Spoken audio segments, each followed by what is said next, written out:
যে a square plus b square plus ab plus 5a plus 5b plus 6 equal to 0। দেখো অঙ্কটা important, আমাদের সৃজনশীলের মধ্যে এই অঙ্কটা দেওয়ার পসিবিলিটি থাকে। যদি p of x এত হয় এবং p of x এর x - 1 এবং x - 2 এই দুইটা দিয়ে যদি ভাগ করি, কোনটাকে এই রাশিটাকে যদি x - a এবং x - b দ্বারা যদি ভাগ করি তাহলে একই ভাগশেষ পাওয়া যাবে। ঠিক আছে, ভাগশেষ কত হবে?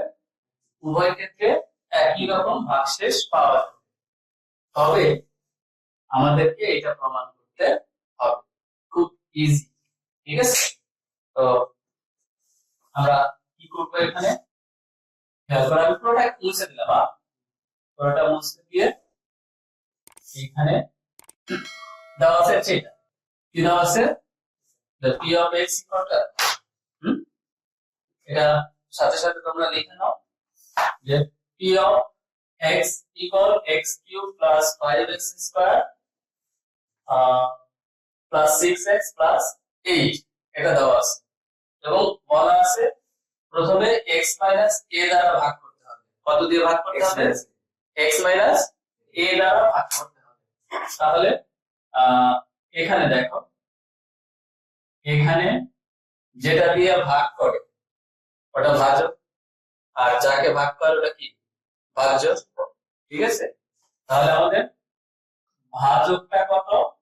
x minus a, আর ভাজ্যটা কত?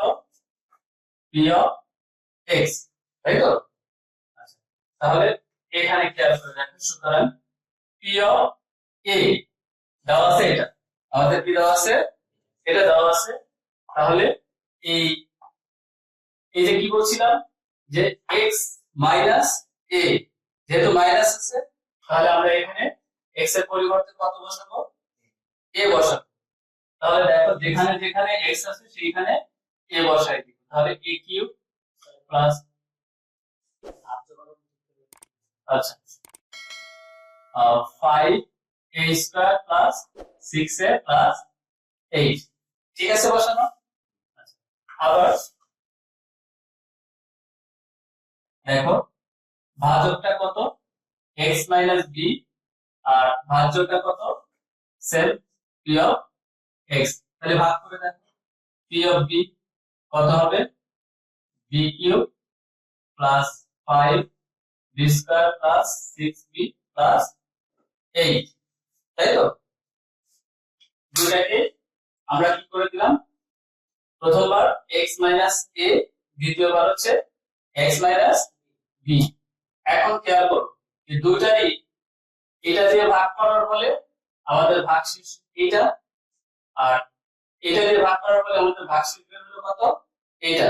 শর্ত মধ্যে বলছে যে দুইটা ভাগশেষ একই সমান, তার মানে আমরা লিখতে পারি যে শর্ত মধ্যে কি লিখতে পারি? p of a সমান p of b। তাহলে p of a এর মান কত? এইটা এতটুকু, a cube plus 5a square plus 6a plus 8। p of b এর মান কত? এতটুকু, b cube plus 5b square plus 6b plus 8। বুঝা গেছে? এখন ডান পাশের সবগুলো আমরা বাম পাশে নিয়ে আসবো, ডান পাশের সবগুলো বাম পাশে নিয়ে আসবো। একটু সাজায় নিয়ে আসবো। এখন a কিউব মাইনাস এই যে b নিয়ে আসলাম, তাহলে b কিউব 5a স্কয়ার, এই যে 5b স্কয়ারটা নিয়ে আসলাম প্লাস 6a, এই যে মাইনাস 6b প্লাস 8 হয়ে গেল মাইনাস। ডান পাশে কি থাকলে এবার? 0, ডান পাশে 0। এখন দেখো a কিউব মাইনাস b কিউবের সূত্র আমরা জানি কি? a minus b into a square plus ab plus b square. a cube minus b কিউবের সূত্র প্লাস এখানে দেখো এই দুটোর মধ্যে কত কমন যায়? 5 কমন যায়। তাহলে 5 কমন নিলে a square minus b square, এই দুটোর মধ্যে 6 কমন যায়, তাহলে a মাইনাস b সমান কত 0, কারণ এখানে প্লাস মাইনাস এই কি হয়। আচ্ছা, এই পর্যন্ত বোঝা গেছে।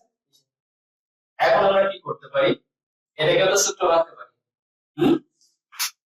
খেয়াল করে এবার, এর পরে থেকে আমরা কি করতে পারি, a minus b a square plus ab plus b square, এখানে প্লাস 5, এটা কি সূত্র না, কোন সূত্র বলতো, a স্কয়ার মাইনাস কি সূত্র, a প্লাস b ইনটু, তাহলে এখানে লিখতে পারি a plus b into a minus b, আর বাকি যা আছে 6 a মাইনাস b সমান কত 0।